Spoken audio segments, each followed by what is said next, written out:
mga kababayan, magandang araw po sa inyong lahat. Meron lang po akong update tungkol sa iba't ibang kaso tungkol sa flood control na mga problema sa mga iba't ibang kontrata. Ipapabot ko po sa inyo na ang 96.5 million na Ghost Flood Project sa Davao Occidental, naglabas na ng warrant of arrest ang korte laban sa 10 pangunahing sangkot dito sa anomalyang ito. Ang mga akusado ay nahaharap sa kasong graft at malversation.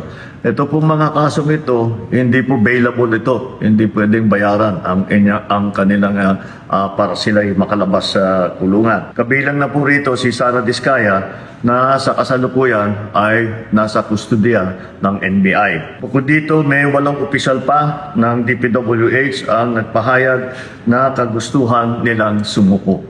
Ito po ay patuloy namin ang gagawin at simula lang po ito at patuloy namin imbestigahan at kakasuhan lahat po ng may kinalaman sa mga iskandalo na nakikita natin sa mga flood control project.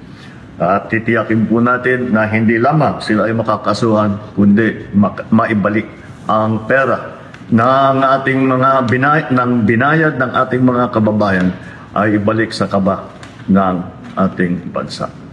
At maraming salamat po at magandang araw po sa inyo.